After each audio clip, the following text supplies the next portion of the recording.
Te souviens-tu? Te souviens-tu? Te souviens-tu de ces moments de joie, de ces cris, de ces fous rires? Laisse-moi te raconter une histoire, petit frère. Je suis sûr que tu l'apprécieras. Dans cette chambre étaient là deux jeunes frères paisiblement installés. Dans cette chambre, chaque soir, le monde était innocemment refait. De la petite histoire banale à la plus belle des utopies, tout y passait. Ensemble, ils s'étaient créé un univers qui leur était propre, cette petite bulle dans l'espace-temps où seule l'imagination et le rire avaient leur place. Qu'à cela ne tienne, ces histoires, pourtant parfois simplistes, tantôt loufoques, leur tenaient à cœur. Elles étaient leur moteur, leur raison de se coucher. Le sommeil n'avait nulle valeur en comparaison de ces instants privilégiés. En cette chambre, les rêves se vivaient éveillés. Parfois création originale, parfois empruntée à la télévision, tout avait pour point commun de divertir ces esprits bouillonnants. Si certains trouvent le sommeil par la dépense physique ou en ressassant leur journée, eux usaient et abusaient de leurs esprits pour créer ou recréer des mondes à leur image, s'incluant parmi les protagonistes ou les interprétant à leur manière. Il n'y avait qu'une seule réelle limite à leurs histoires, du moins la seule tangible si l'on accepte la connaissance et l'expérience. Pour eux, elle se nommait saturation. Pas la saturation de l'imagination, non, bien entendu que non. Ils pouvaient continuer ainsi des heures durant, à l'instar de ces joueurs de jeux de rôle papier pouvant passer des nuits entières sur leurs aventures. Non, la saturation à craindre était celle du paternel désirant que ses genoux aillent se coucher. En tant que père, il se devait de maintenir un certain équilibre dans la vie de ses enfants. C'est pourquoi il les laissait faire leurs jeux, bien inoffensifs et même très propices à l'amélioration de leur intelligence, tout en posant un cadre strict quant à l'heure du coucher.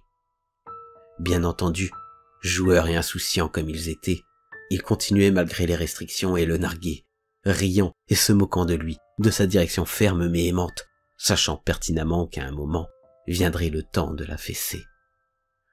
Ô douce main, maîtresse de la nuit, apporte le calme en cette chambrée.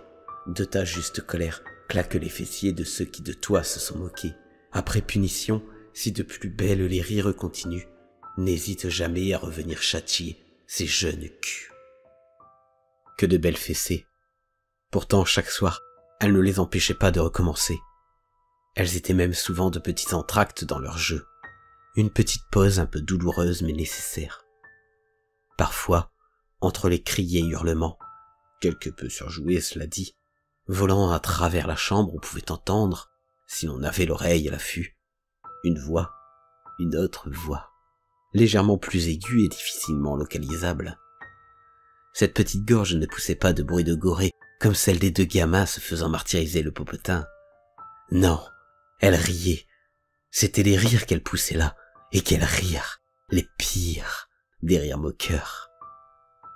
S'ils étaient si inaudibles, presque imperceptibles, c'était à cause de cette main.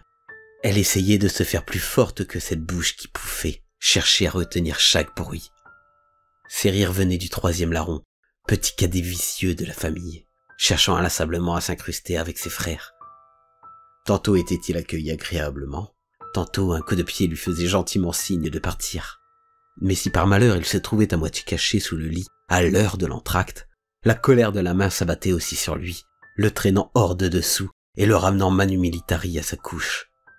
C'était probablement l'instant le plus hilarant de ces parties nocturnes que de le voir extrait de sous le lit dans un déferlement de hurlements et de subir le même châtiment que ses aînés, alors que, quelques secondes à peine auparavant, les rôles étaient inversés. Puis les enfants grandirent, et peu à peu la magie s'éteignit. Leurs imaginations, pourtant toujours aussi fécondes, s'étaient séparées et ne s'usaient désormais plus qu'en solitaire. Cela ne les empêchait pas de temps à autre d'évoquer ces merveilleux souvenirs, de parler de Junior, du sous-marin et autres jeux des frères. Parfois, lors d'une soirée plus calme, plus prospère à l'aventure imaginaire, ils tentèrent de reformer le duo intrépide sans véritable grand succès. La magie n'était plus. Désormais, tout n'était que souvenir à évoquer. L'ère de l'aventure, Junior le Terrible, était fini. Tu te souviens de cela? C'était nous. Nous étions ces deux jeunes frères cherchant à s'évader loin de leur réalité. Il s'agissait de nos rires, de nos joies, de nos mots et de nos cris. Aujourd'hui, seule ma mélancolie peut leur redonner vie. Non, pas la mélancolie. Me souvenir de ces instants ne me plonge pas dans le spleen. Ces souvenirs sont beaux, et si d'aventure une larme perle sur ma joue à leur évocation, alors elle prendrait nostalgie pour unique nom. Je t'aime mon frère, et quand je me crois seul à repasser la porte de ce monde, je me souviens que tu as toujours été à mes côtés. Je te remercie pour ces belles années, pour avoir été le premier à me faire goûter à la saveur de cet incroyable mets qu'est l'imagination, pour m'avoir permis de voir plus loin que ce que pouvaient voir mes yeux, plus loin que ce que pouvait créer mon esprit. J'ai entrevu dans tes mots cette certitude que jamais je ne serai seul tant que je continuerai de rêver éveillé. Pour tout, je te remercie.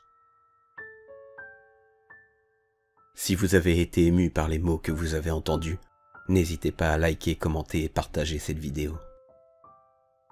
Si les mots s'écrivent, bien plus encore ils se parlent, se lisent et se vivent.